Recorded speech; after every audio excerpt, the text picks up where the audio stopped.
scream. Okay. Okay, just get the screaming out of the way. Okay. Oh, wait. Wait. Okay, surely you cannot scream for this long. You're still screaming. Okay. Shh. Here's the thing. You've never met me. I've never met you. But I am a vampire. And as vampires do, I need to drink human blood. That is where you come in. Yes, you. Well, here's the thing. Usually I go to this place called Blood Tingles Incorporated. And they match me up to my perfect little blood bag. But they're closed. They're closed right now for tax fraud problems. And I don't know when they're going to open up again. So I looked into the system. Okay, I looked into the system. And I found that the next match for me was going to be you.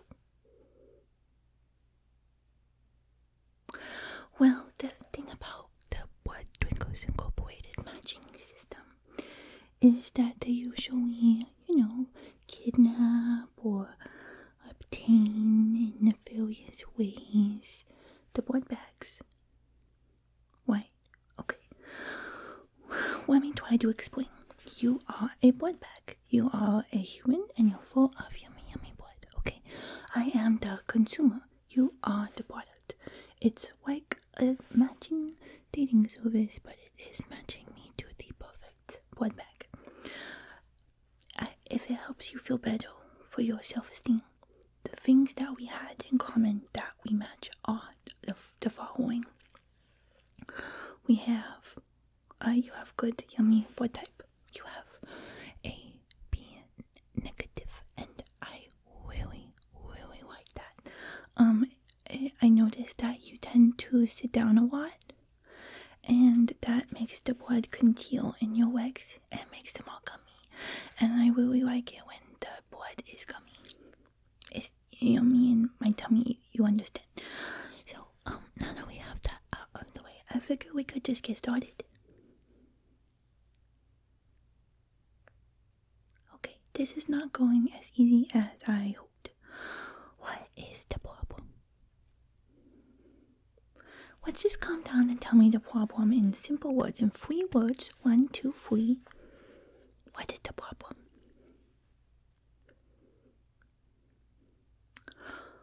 Okay, so here's the thing. I probably am not going to drink all of your blood. Okay, I could drink all of your blood, but then you would be dead.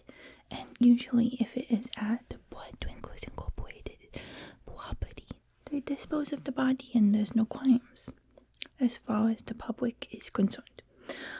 But if you die, I would have to clean up your body, and I don't really know how to do that. I've been sort of just coasting through this vampire thing with the help of Blood Drinkers Incorporated. It's kind of like DoorDash in a way. It's like Tinder meets DoorDash. They charge a lot of extra fees. It does get kind of expensive, but it's easier than hunting people all on my own. So I do not want to completely annihilate you. I'll just have some of your blood, please. I think maybe we don't have the right mindset. I want you to take some deep breaths, okay? I want you to take some deep breaths and just think to yourself, I am a good blood bag. Go on, repeat it. Close your eyes and repeat it. You'll notice you're already tied up, so like what else are you going to do? Be boring? You've already spent a long time being boring. Don't you want to be interesting? You could tell all your friends. Well, okay, so I already know from your file that you don't have any friends. It's kind of part of why you would have been a good blood bag. Because there's not a lot of people to report you missing. So when you do make friends, because you'll make friends when people find out that you survived a vampire attack. And they'll be like, oh my god, that person is so cool. They survived a vampire attack. We should be friends with them. So I'm here to help you make friends. Yes. I think that is my goal. What do you think? Well, I think I'm gonna start drinking your blood whether you like it or not. Because I just sort of have, plans way to... See, I have friends. You don't have friends. But I have friends. And we're sort of meeting later to talk and discuss and make fun of TV shows and stuff. But we have to just listen, because it's kind of confusing whether or not vampires are supposed to be able to watch TVs. Like do they count as viewers or not? So we just listen. Anyway, I'm gonna start drinking your blood now, so you might as well get all the screaming out of the way. I actually do like the screaming because it sort of vibrates through a blood bag's blood, and it makes the blood kind of bubbly. It puts little bubbles when the blood comes out, and I do like the bubbles. They are yummy in my tummy, as the kids say, probably. I don't know. I've never. I don't interact with children. I do not like the children that much. They make fun of my speech impediment. But one day they will be adults, and I will kill them. So there's that. See, there's always a bright side to everything, if you really think about it. Okay, I'm going to commence the blood sucking now. So you don't really need all of that blood anyway. Okay. Here I go. You can keep screaming. It's okay, actually. There's nobody around. Because, like I said, you have no friends. Your family is, I don't know, not here for some reason. It all sort of worked out curiously well. Curiously.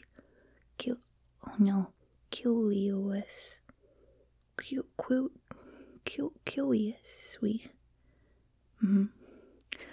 I'm good at getting lightheaded from being hungry. So 1, 2, 3.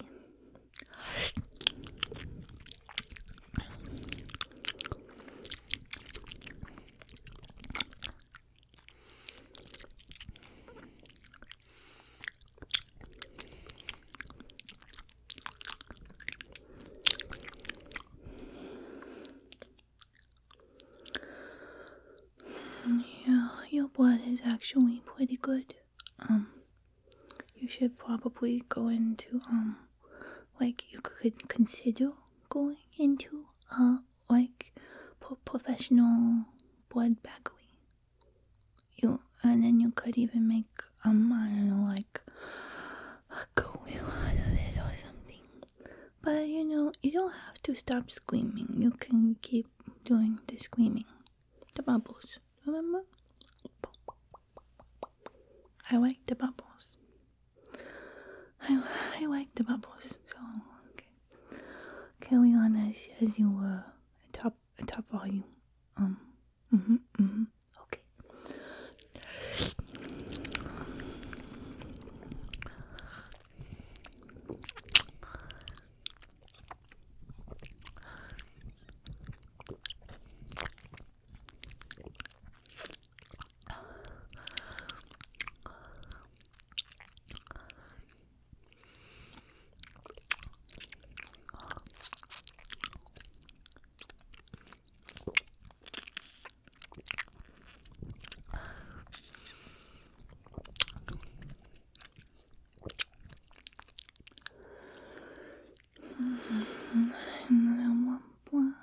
Twinkle, what in the belly of the beast of the blood? There is, in fact, yummy blood inside you. Did you know that? Were you aware of it? That you had so much just going through your whole life, with no friends, just sort of not knowing you were so yummy, tasty, delicious inside. That you were made so very yummy and special. Were you aware? Oh.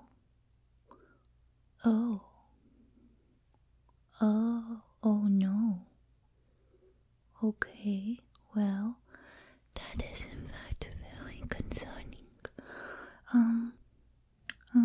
Wait, so you have in fact run into vampires before, but not someone as, I would say is incredibly mature and wonderful and, let's be honest, got a super walking body and face and so. Oh, well, they just did more torturing. Oh, well, I mean, I don't know if I'm big on the torturing, but I do like, blood drinking.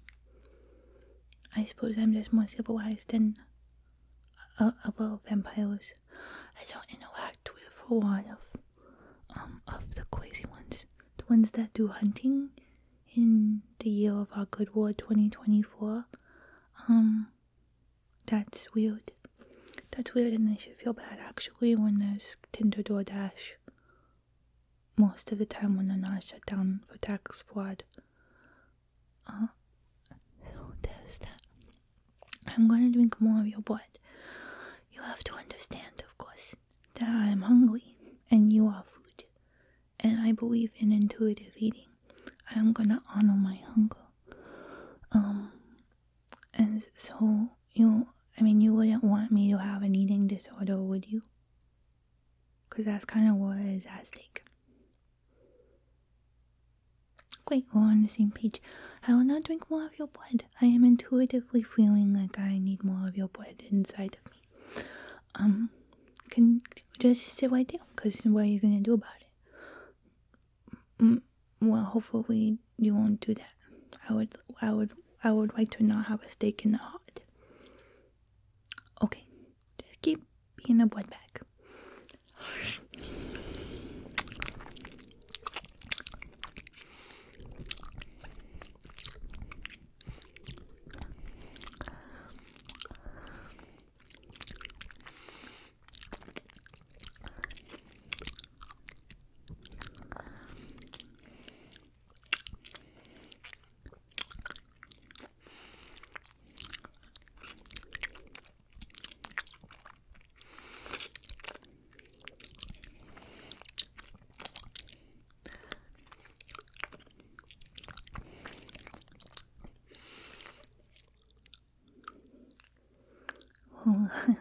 Wow.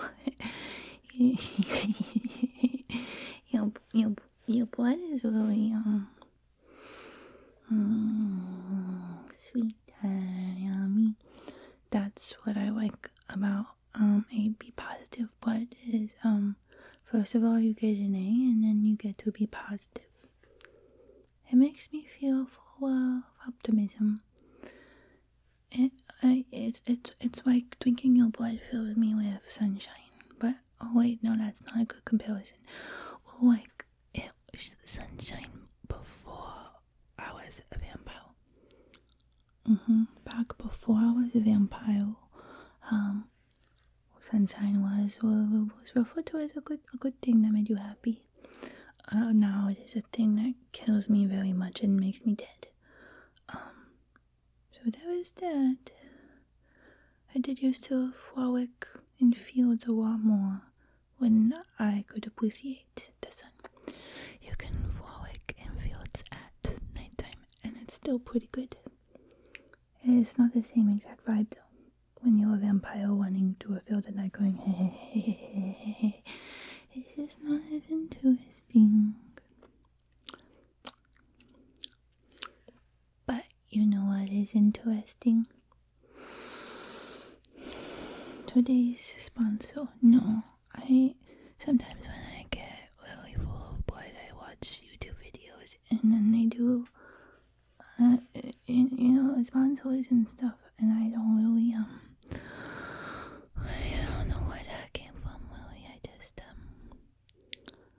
is like drinking blood. I do that. I will be honest. I am a vampire who likes drinking blood, so to me. Take me to vampire jail. I like drinking a little blood. A little bit. I do not try to cut down, I'm gonna be honest. I do not even try at all. I honor my hunger and I eat and I stop when I'm full. And I respect the body, you know. Do you know what's probably the most difficult part of becoming a vampire is that instead of referring to yourself as a human or the human body, you have to switch it all to vampire and vampire body. It's kind of like getting married, and then when you're married, you have to have a different name. Yeah. So there's that. If you were wondering, turn you into a vampire. Well, that's probably not gonna happen. I'm gonna let you know right now. I'm not a very big fan of the turning process. It's weird. Because then you have to drink some of my blood. Well, you don't have to. Here's the thing, right? It's kind of a funny story. You can be. I need a bit more drink before I can explain. So just yeah.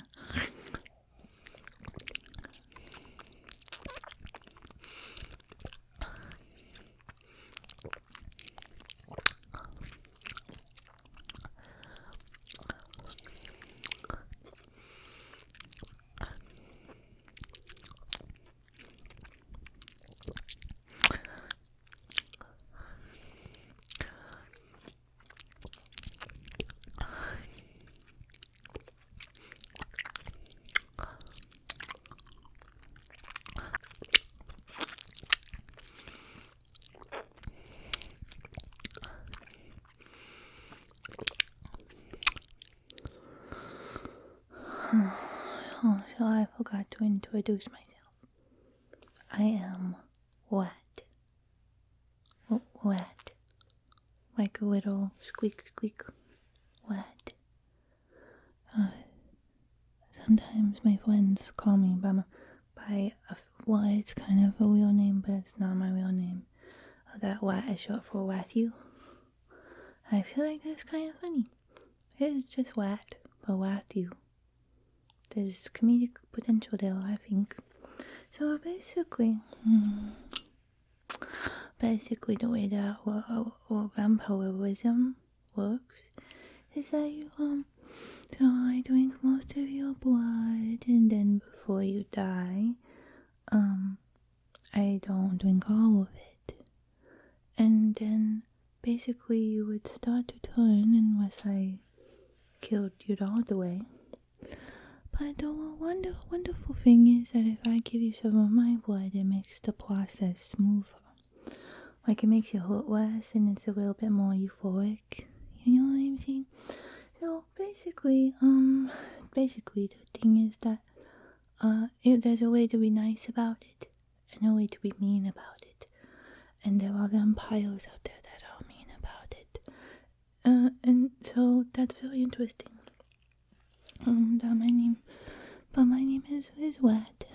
Wet. Some vampires are very mean about it, and you can kind of tell. Sometimes if a vampire never does it, even though they're a nice person, that probably whoever did it to them does not they wanted them to suffer. Does it make sense?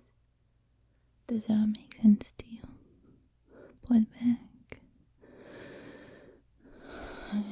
You know, one thing I like about be positive, but it also gives me that sleepiness after, you know, like after, how could you relate, after eating like a big, turkey dinner, you know, you get all tired after, and it's kind of like that. I'm so tired. Oh, how did I get turned? Well, the thing about that is I only will tell people that if I have turned them. So, you want to be turned? Well, because there's a lot of problems with being a vampire. Oh, well, okay, so the thing is,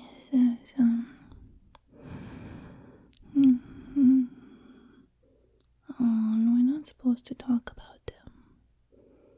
Well, okay, so there's a story of 3 vampires. Okay, some people think it's 4. It is 3.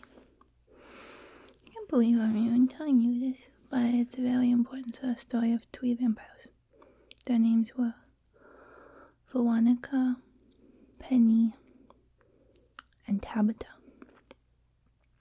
And Veronica has been a vampire since like the 1890s or 1790s, one of the 90s, but not the 1990s. And what was interesting about Veronica is that she already liked drinking blood before she was a vampire. She would basically work in the back of a bar or tavern sort of scenario, and she would bring back clients, and then she would kill them and drink all their blood. So when one day one of her clients turned out to be a vampire, she asked him to turn her into a vampire so she could do more murder. And then she became a vampire and immediately murdered her master. And then comes along Penny. Penny was just a widow. Well, she wasn't widow. Right? She was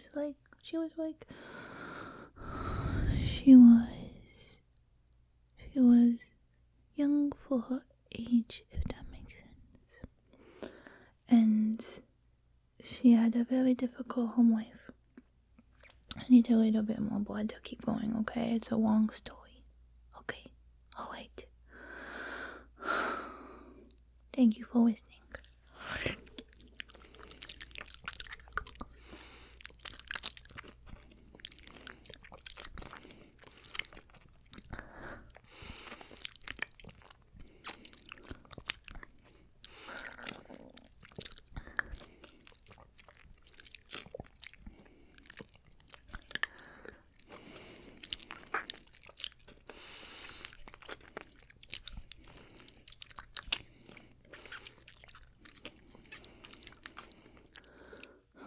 Now you have 2 pretty big neck wounds. I'll probably just take little sips as we go.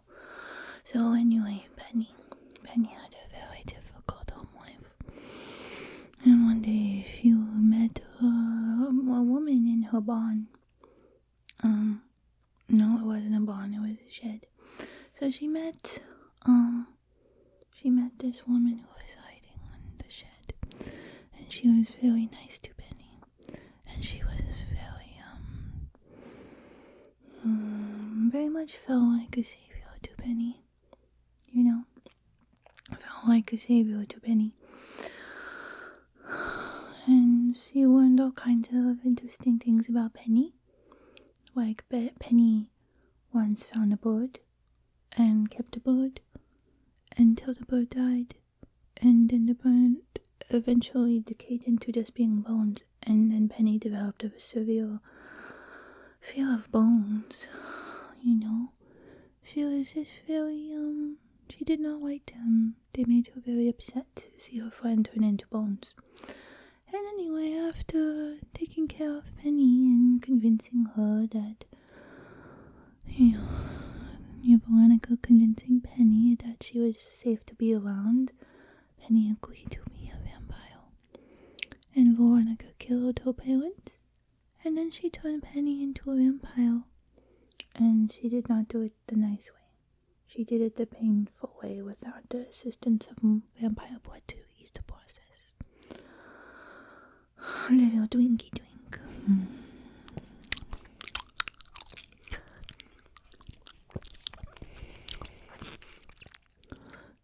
Good. And so, basically, Veronica lied. Veronica lied about all of it. And so,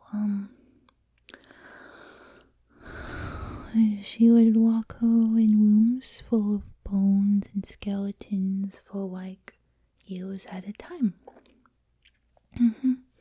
Just to upset her. And while Penny was locked away, Veronica made more vampires. A bunch of them. Many, many vampires. Just a little nipple, okay?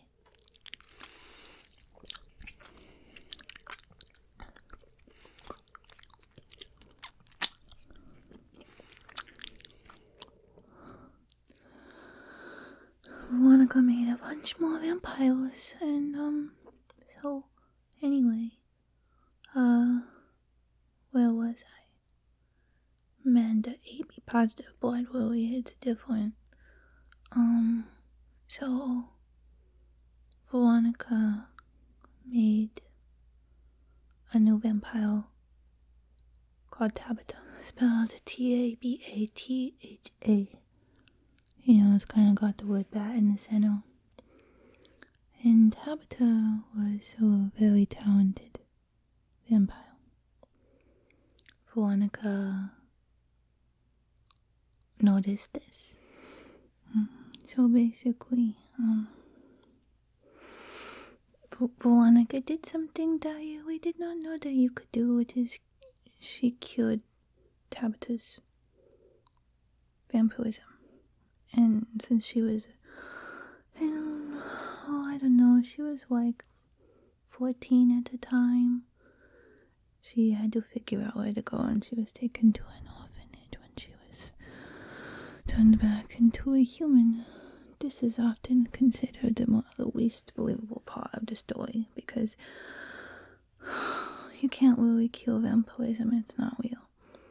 But then she grew up into an adult as a human again, until one day, in a random alleyway, some random vampire turned her when she was in her 20s. And she did not remember being a vampire before.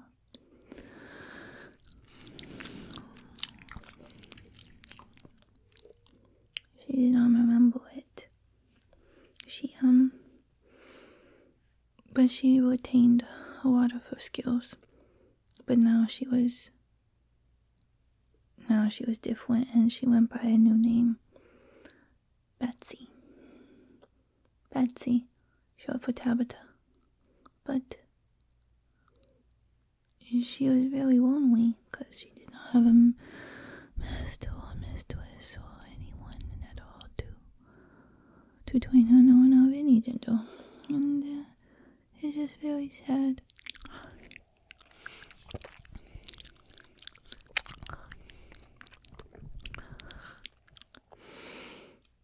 It was very, very sad. So she has these sort of voices that are like little bats flying around her face, and they tell her things that she shouldn't know. And it's not because she has visions, it's of the future or past, it's because she was there. She was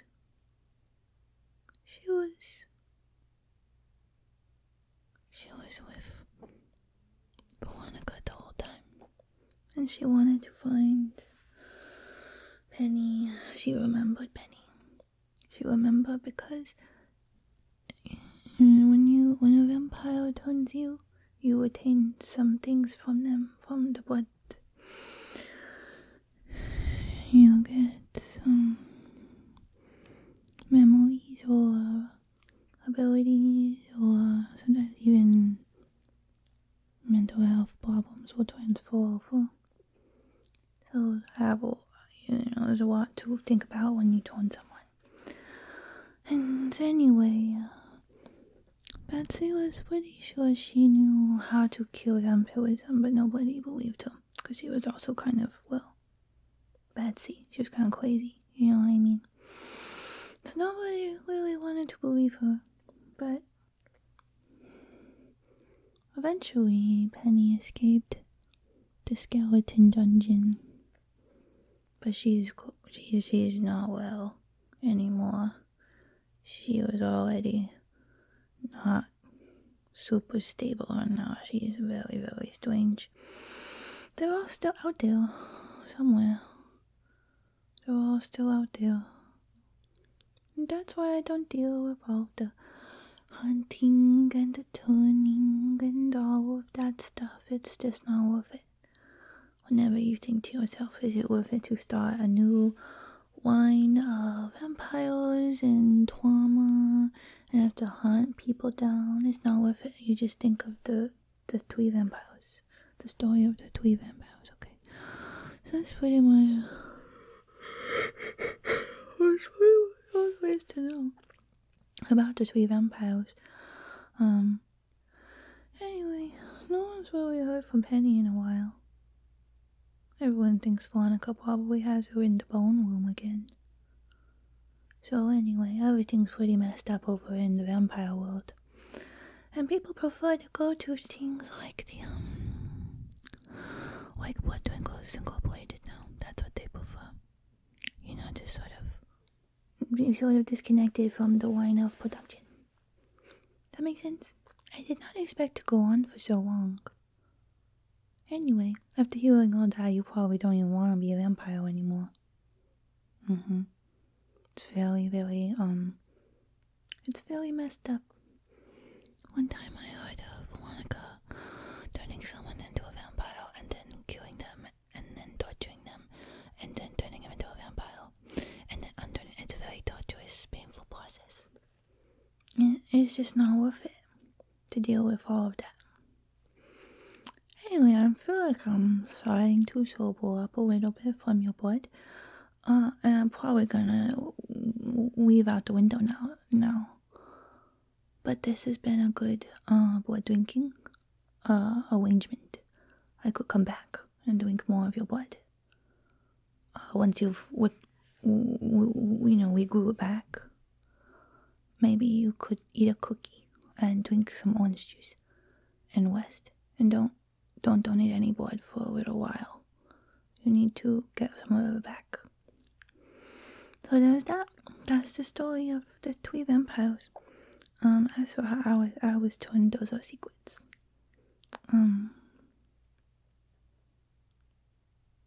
I feel like that's all I have to say. Good night with your blood bag. You are a good listener, don't you know? I know. Because you're a special blood bag. Goodbye. I'm going by. I'll just go out this way. By the way, you should probably not have a welcome mat. The vampires can come right in without asking. That's how I got in here. You should get rid of that. You should have a mat that says, "Hey, vampires, count this," and it points to your lawn. And then we have to count every blade of grass. So there's that. Good night, blood bag.